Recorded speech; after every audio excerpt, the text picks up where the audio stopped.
I'm Father Michael Orsi. I am your host for Action for Life Television, that good news program which brings you the big G for the gospel of Jesus Christ and the little g, all the good things that people do to put the gospel of life into action. Hey gang, today we have like a very special show because we have on someone who I must admit, full disclosure, he is one of my favorite people in the whole world. I've known him, I don't know, for like 15 years. And guess what?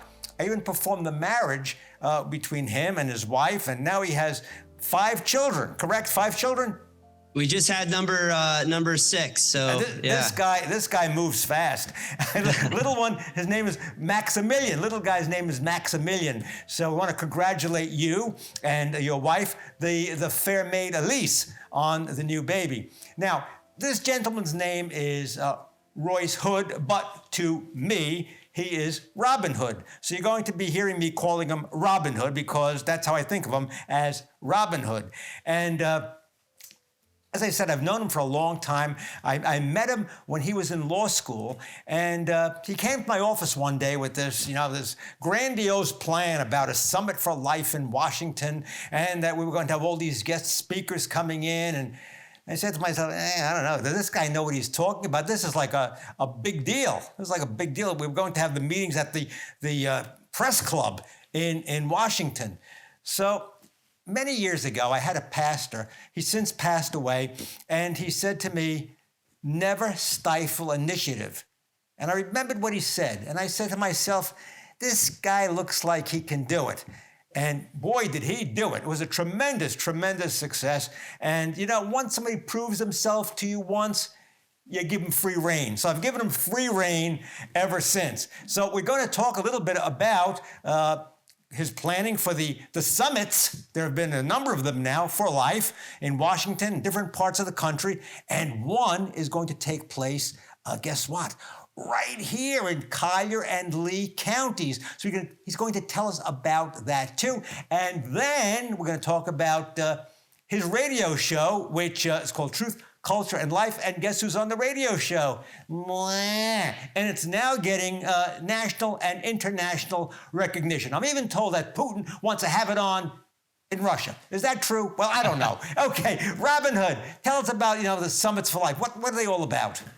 Yeah, so Law of Life Summit, we bring together the biggest pro-life leaders in the country. We bring together lawyers, members of the media, social influencers on social media, and everybody in between. And we strategize, we network, and we figure out ways to make an impact for the culture of life.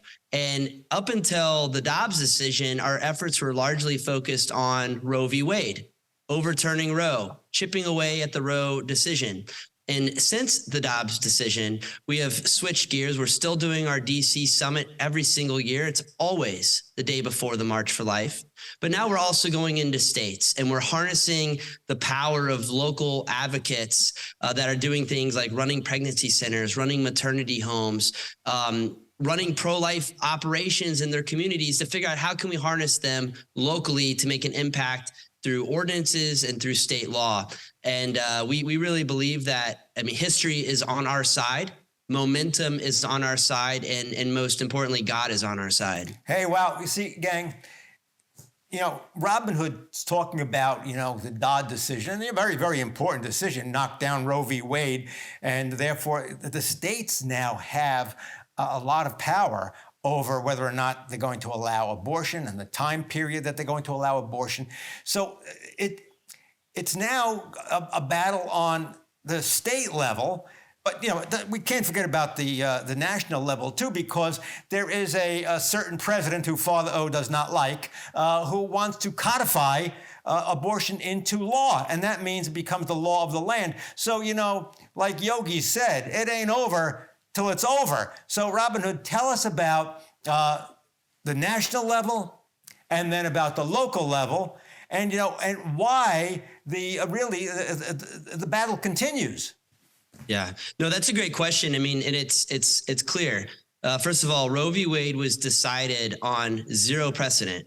there was zero precedent in the law to establish a so-called right to privacy. And everybody on the left and that's pro-abortion talks about it being a constitutional right.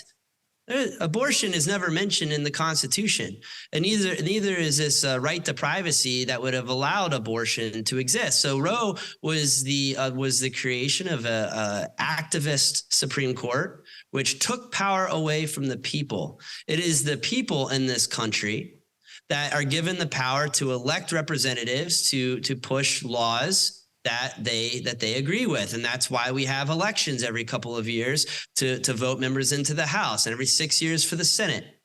The Supreme Court in Dobbs reversed a very bad decision, which had zero precedent in the law, and it returned the power to the people. So now the people across the United States have the ability to elect either pro-choice representatives or pro-life representatives. And what we're seeing is this great divide. This map could be, there's multiple maps that have been illustrated to show this divide, but what we're seeing now is free states and abortion states. And it's not all that dissimilar to what we saw before the Civil War, where you had free states and slave states. The difference now is that human rights is being attacked by the culture of death. And we see it in places, unfortunately, like where I live in Illinois, where you've got the governor openly bragging that Illinois is going to benefit from abortion tourism. Our businesses are going to actually make money from people coming here to abort their children. Wow. This is Pritzker. Pritzker's the governor over there? Pritzker? It's Pritzker. Yeah, I'm going to thump him when I get him. You know, if I come out to Peoria again, like, I'm going to thump that guy. All right. He I don't want to get you in trouble, but look, I mean, he's a funny guy, right? He does other things like passes this enormous estate tax on people, right? Okay, whatever. He pass an estate tax. So Illinois becomes an expensive place to die if you're a millionaire. Well, what does he do? He buys like a $12 million ranch in Florida. A lot of these guys, it's funny. Nancy Pelosi, same thing. I mean, she's retiring to Jupiter Island when she retires, if she ever retires. So you get these politicians that push all these radical things, and then where do they go? They go to the Sunshine State, Father. They want to be close to. In the free state of Florida. Fantastic. Okay. Now, they probably watch this show, and that's why they want to be close to where you are. I'm guessing that's what it is. I told you, got to come back. I miss you. All right. Now, I want you to talk about, you know, how you work the program, you know, the Life Summit, the Summits for Life in the different states. I mean, this is like being franchised all over the country now. And this is a great event for people involved with pro-life. It's educational. It's a time for camaraderie. It's uplifting. Please tell us about it. No, that's great. It started by accident. I mean, the summit is what it is. We always have what's called the fire hose session, where it doesn't matter if you're a member of Congress or you run a little pregnancy center, everybody gets the same amount of time to speak. And so you get this fire hose of information from multiple. We've had 40 speakers in an hour where everybody literally just gets a quick introduction to tell who they are, what they're working on. And then afterwards, there's this networking and camaraderie that happens where connections are made and strategy is created and relationships are forged that have an impact on our community. And so we've taken that fire hose approach of giving people a platform, and we've expanded it to include panels. So we have our fire hose and we have our panels where you get a little bit more substance, less speakers, and more information on particular topics. Tell us about those topics, now the panels. How do you decide what panel you're going to have? Who goes on the panel? How does that work out? Yeah, it's I have to say there's some measure of Holy Spirit action plan where I like to let things fall into place. A lot of it depends on the topics that are important. So last year we did a 2-day summit in Schaumburg, Illinois. It was our first big standalone event. Normally we piggyback off of something like the March for Life or the Walk for Life, right? So we did our first big 2-day standalone event, and we were talking about Beyond Roe. What does the world look like? What does the United States look like? What do the states look like beyond Roe? Just so happens that a few weeks after we announced the date of that event, the Dobbs decision was leaked. And then the Dobbs decision ultimately came down before our conference. So we actually had the first national summit post the Dobbs decision, we had over 40 pro-life leaders from around the country come to Chicago, Schaumburg area of Illinois and talk. And so the panels in that case, we had 2 days. So we had a lot of ability. We focused on the law. What are the laws impacting everything from the federal issues to the state issues? We have people getting arrested outside of abortion clinics. Why? Why are they being arrested? Is there anything that people need to be doing differently? We had Sidewalk Advocates for Life with Lauren Mazika come and talk about the work and the training that she does to help communicate messages to people that are considering, to women that are considering abortion. We had groups come and talk about language. Heroic Media did a whole presentation on what she calls the lexicon of the pro-life movement. What language are we using as a movement? The other side, Planned Parenthood, the pro-abortion groups, are very, very meticulous and strategic with the words that they use. In fact, recently, the Associated Press just published a topical guide for all of their reporters. And this gets pushed out through Reuters and the Associated Press. What language do they use to identify pro-lifers? And they don't use the word pro-life anymore. They're very strict. They want to use the words anti-abortion. They don't want to use things that portray the pro-life movement in a positive light. They're strategic. They're meticulous. We need to do the same thing. We need to be just as strategic. Our side is smarter. Our side is wiser. And our side has history and justice on our side. And so we need to be just as strategic. So those are some of the things we talk about. The other thing that we did last year was, listen, we just came off of the Dobbs decision. Let's have a celebration of life. And so we brought together some incredible musicians, and we had a dinner event, which wasn't a fundraiser. It wasn't, hey, here's what we need to do differently. It was, here's what we've done, and here's what we can do moving forward. It was a great event. It was a lot of fun. So 2 days. And by the way, I'm really excited to say we're going to be in Naples. We're going to be in Naples on March 29th and 30th. We're going to be doing a great a dinner. It looks like at Ave Maria University out in Ave Town. But then the following day, we're going to do a community service project where pro-life leaders actually come and contribute to the mission of a maternity home. And it looks like that's going to be Sunlight Home that we go to. And then we're going to have a conference. The Law of Life Summit is going to be on March 30th. We'll be from about noon to about 3 or 4 o'clock. We're going to have panelists. We're going to have discussions. And we're going to have networking. It's going to be a lot of fun. Hey, see, folks, how important this is. We have to continually educate ourselves in the pro-life movement. Right now, we have a divide in the country between the red states and the blue states. But in a lot of red states, there's a lot of abortions taking place, even here in Florida. I mean, we have 82,000 abortions last year. And, we have a good governor. We have the 15-week law. Hopefully it'll go down to the 12-week law, and then, to the 0, no abortion at all. We got to work incrementally, but we have to be informed. We have to be educated.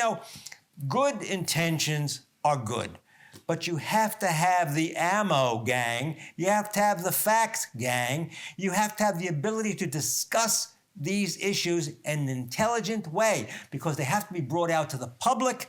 They have to be brought to the classrooms, public schools, and Catholic schools too. So I want you to seriously consider going to this Summit for Life right here in Naples. You go out and have dinner at Ave Land, and then you can go to the DoubleTree Inn, which is on 41, isn't it, Robin Hood, right near Bonita? Yeah, yeah, that's right. Yeah, and we'll have all that information posted. People can go to lawlife.org is the main website, but I've created a webpage just for this event, and that's just simply naplessummit.com.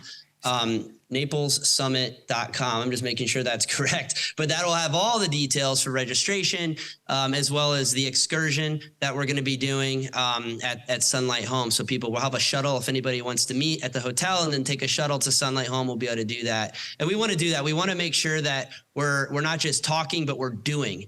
And that's what this event is all about. And by the way, my intention for this was to be a massive 2-day event this year. Because of venue challenges, we're scaling it back slightly. It's going to be huge, but this is going to be the first step to a massive national pro-life leadership retreat that we're going to hopefully do in 2024. So this is the first one. Right here in Naples. Right here. We're going to do it right here in Naples. All right, this is a good place. You heard Look, it. I mean, you can make plans now. And I mean, the costs are really, they're minimal, but you owe it to yourself to go to school. This is like going to school, gang, and you're getting like a crash course in pro-life, and it's up to date. It's not like a whole bunch of old stuff. It's new stuff with new ideas. You know, how do you fight this vicious enemy? How do you fight this vicious enemy?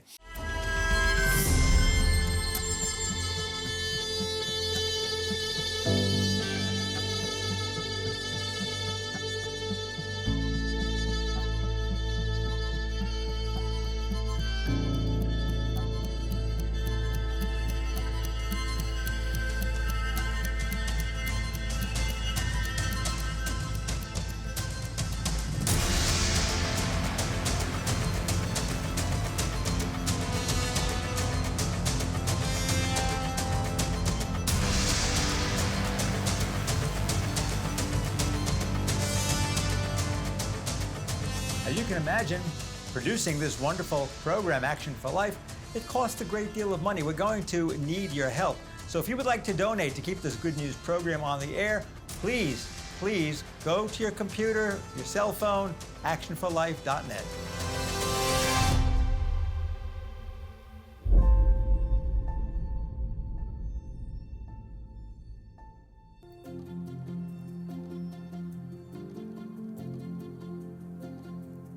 Thought for the day. A lot of people think that the religion is only for the next world. Well, it's very much for this world too. It has an impact on our daily lives. Make sure that you take time to know the candidates who are running for office and then to vote for those candidates who are pro-life. Hey gang, I know a lot of you sometimes can't watch all of our episodes of Action for Life. However, we have a solution for that. All you have to do is go to YouTube and search for Action for Life Florida. And you can catch up on all the shows, and guess what? Extra added bonus, you get to hear my weekly homily. So YouTube and you make a fine couple. Okay, now I want to talk to you also about, you're going to put out some information, right, online. We're going to have it out there. You know, everybody can see where they have to sign up and all that stuff, because I want to see you there. Old moi, me, that's French, I will be there. And you better be there, because, you know, you got to put your money where your mouth is, right? Father, if people come, will you give out autographs? Well, for a price. we're gonna have the camera set up, you know, like for the VIPs and all that stuff, where they get a picture with me. Well, we put you in there too. I mean, you know. Nobody wants my picture, you know? Father. You're the kind of guy that we go to a party with and I stand next to, because you make me look good. Well, I got big plans for you, son. All right, now let's talk about something else. The radio show, Truth, Culture, and Life. Right? This is like a hit show now. Talk about it. Yeah. So, you know, we started off as a podcast, but I really didn't want to just focus my efforts on a podcast. We needed to be on the radio. And Father, I have to tell you, you were in large part the inspiration for this, because you used to have a radio show. And I remember watching, and I think you had me on that. In fact, one of the reasons why I think Elise, my wife, ever went out on a date with me, I met her at orientation, but you invited me to come on your radio program. And lo and behold, I had met her. I thought she was really, really nice. She was at the same location. You invited her to go on the radio program as well. You might not know that, but we were both waiting to go on the radio show. So I was able to talk to her some more. So but I remember, really, I remembered, because like when you saw her, your eyes went like, whoa. Yeah, that's right. I got a migraine. So you brought us together. Anyway, so Truth, Culture, Life. We are talking about cultural issues. We're talking about controversial issues as well. Things that are crazy that you wouldn't even expect. I mean, weird stuff going on in our public schools and our private schools and across the country. And we're doing it from a Catholic perspective, but we're also talking about the pro-life issues as well. It is a pro-life show, Truth, Culture, Life. We were picked up by Catholic Spirit Radio, which operates in central and northern Illinois. They go to around 600,000 homes right now. They have permits, by the way, I just found out, to build 4 or 5 more stations in and around Illinois. I mean, they're going to basically cover the entire state at some point as they keep growing. They also have an app at CatholicSpiritRadio.com, where people can download the app. And while we've been pushing the program out to Spotify ourselves, but just yesterday, Catholic Spirit Radio said, hey, listen, we can push this out to every podcast streaming platform, from iHeartRadio to Spotify to Apple, Amazon. And so we're going to let them start pushing it out because they have a much broader reach than I do. Holy cow. This is huge. It is. It's going big. And from the distribution side, we are getting in all the right places. And then we're working on additional syndication. The goal is for this to be a national show where we're going to be all over the country. And we've got a group in Dubuque, Iowa, looking at us, as well as Cleveland, and a few other locations as well. I've talked to a network in Texas. So soon, within the next couple of months, I hope to have about 4 or 5 other locations locked in for our program. Wow. I mean, like Father O will be going nationwide via radio. We're going to need to, go on a Truth Culture Life tour, Father. And Oh, that'll be great. All right, I want to ask you something else now. It pertains to the pro-life movement.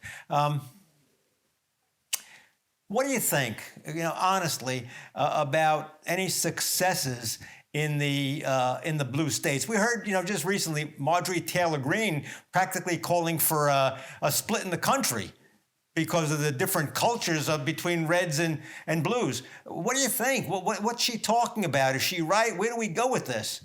Yeah, I mean, look, I've looked a lot recently at the maps that I mentioned before. And if you look at the maps from pre-Civil War, they're almost identical to the maps now. They flipped in some cases, but the illustrations are so tragically similar.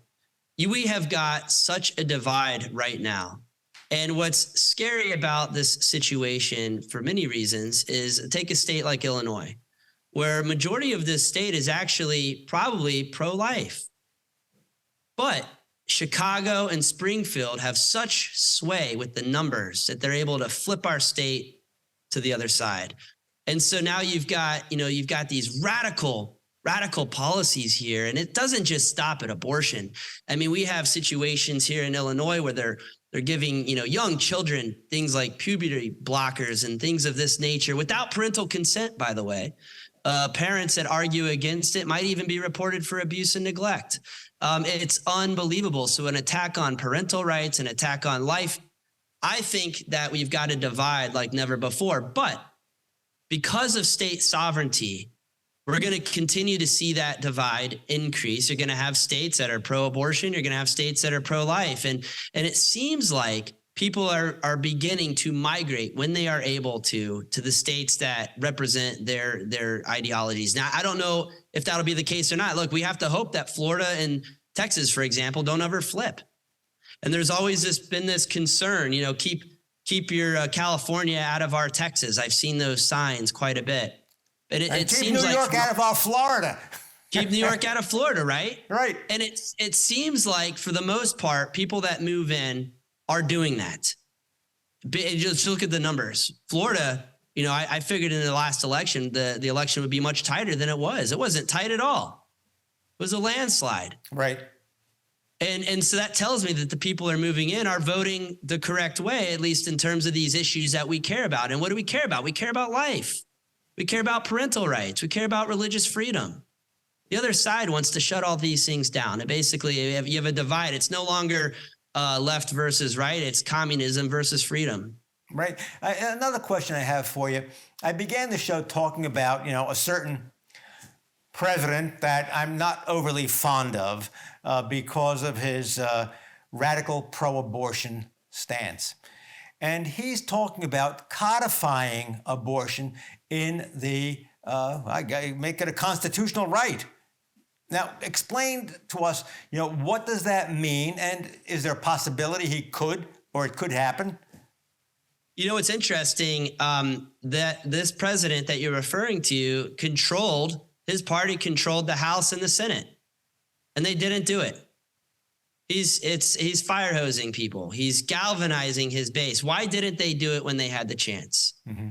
They codified the marriage bill because they had the votes. They don't have the votes for it. I think a majority of people in this country, even people that say, well, I'm personally pro-life, but I'm not willing to tell someone else what to do. They're sort of in the middle somewhere. They're not willing to vote for candidates who favor things like infanticide, for example.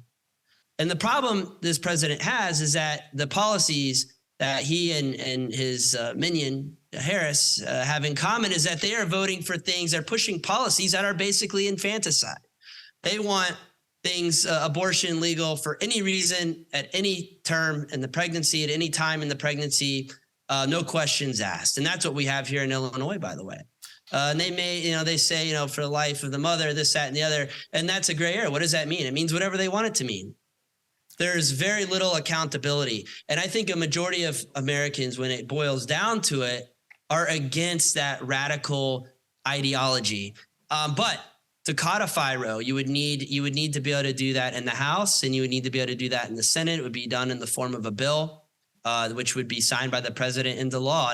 And now that the House has flipped, there's no chance that this administration is going to be able to codify Roe at the federal level. But that doesn't mean they're not going to try. That doesn't mean they're not going to make it an issue in 2024 for the next election. It doesn't mean that they're not going to try to use executive branch power for things like executive orders, which are probably unconstitutional, but it doesn't mean they're not going to try. Look what they're doing with the abortifacients. You have the FDA issuing, redefining that some of these pills aren't actually abortion causing. And we're gonna allow other pills to be sold in pharmacies across the country. Yeah, like aspirin. Let's just like aspirin. It's like nothing. Go ahead, take a pill, and then all of a sudden, what happens is not only you maybe abort the baby, but just begin all kinds of complications with the woman. What happens? She starts bleeding, hemorrhaging. Oh, that's not important. You know what, folks? They're not pro-life. They're full of baloney. They're pro-death. Hey, don't forget now. You heard Robin Hood here. The Summit for Life is going to be right here in Naples. And you can have it at Ave Land and then over at the Doubletree Inn. You got to come. You got to come. You get a chance to meet the man, the myth, the legend in my mind, Robin Hood himself. Hey, Robin Hood's for action. I'm for action. And I know you are too. We would like to thank our generous sponsors for their wonderful support.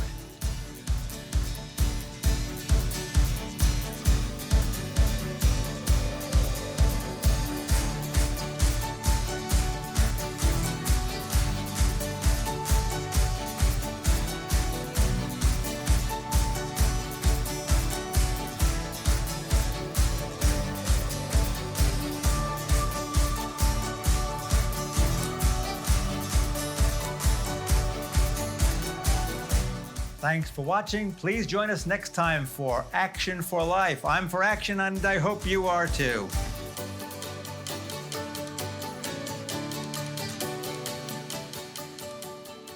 I'm Father Michael Orsi. I am your host for Action for Life Television, that good news program which talks about the gospel of Jesus Christ, the big G, and the little g, all the good things that people are doing to put the gospel of life into action. So please join us for the next episode of Action for Life.